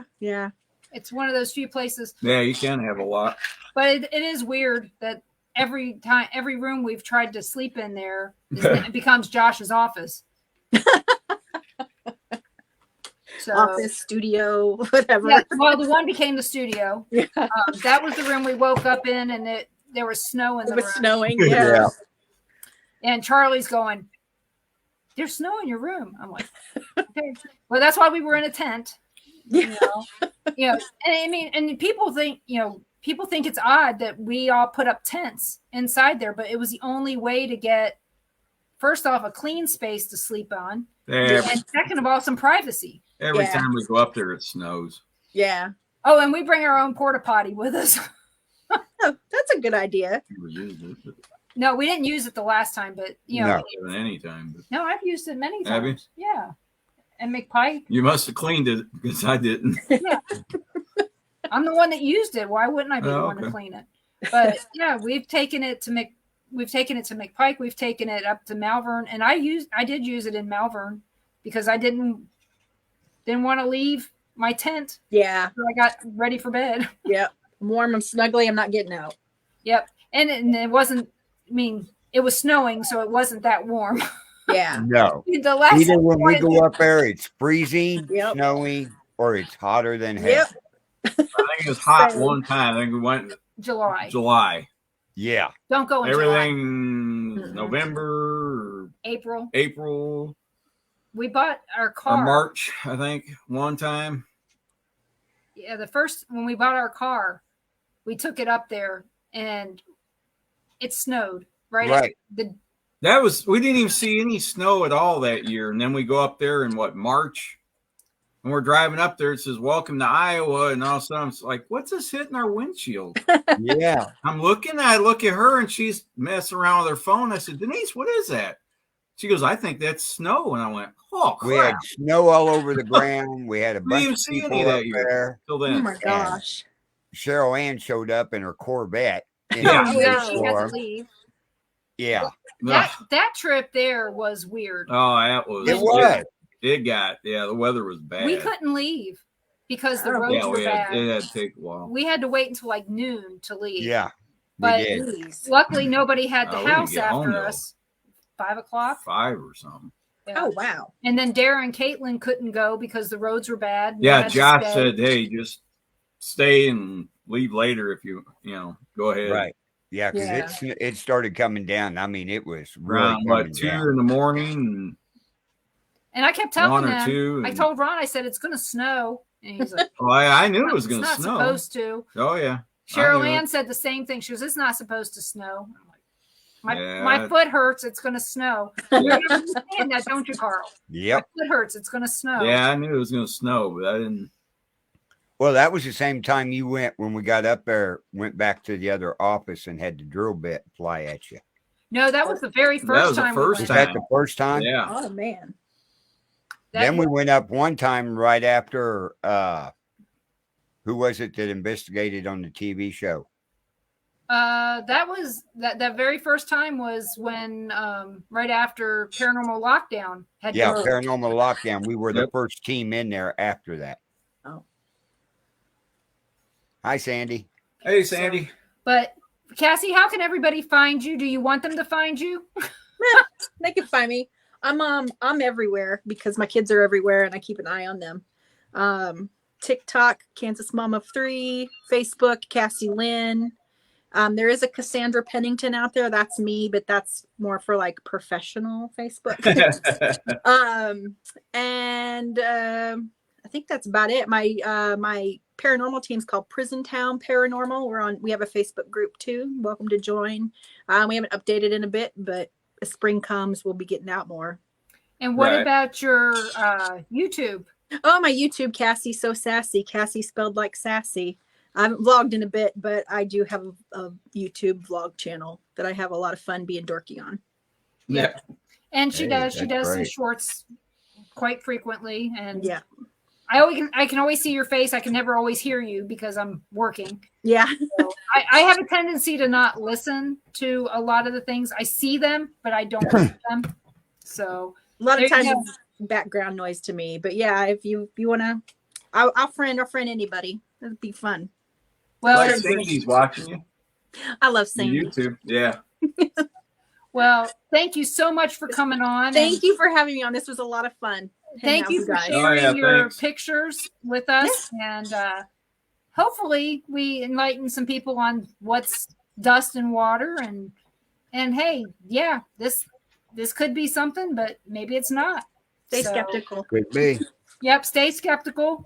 And join us here next Monday night at 7:00 on the Paranormal Pride channel, as well as on the Bill of Rights Network for Brian Holloway from over in the UK. He is a ITC creator and has a lot of apps, and also very truthful kind of person. So it'll be very interesting to have him on and have him talk about how he creates his apps. And maybe we can answer some of your questions, Cassie, on which ones are valid. And he won't talk about EchoVox, so don't worry about that. I'll tune in. But he'll talk about the apps he's created. Yeah. Cool. Right. And I want to thank everybody for joining us tonight, especially over in the chat room and everything. Check out Things Network, where we're live at. Check out the Temple of Phoenix Rising Entertainment page. And also check out Japan Paranormal. We're live over there. So. Oh, and we have a guest for next Tuesday, Alan Cornison. Okay. So he's an author and stuff, so he'll be interesting too. So we got bookings for both shows next week. So join us, please. Cool. Right. Cool. Happy Valentine's Day. Happy Valentine's Day to everybody out there. And we will see Barbara missed the show next week on Paranormal Nation Radio, Not So Normal. Have a good evening. Bye, guys. Bye. Bye.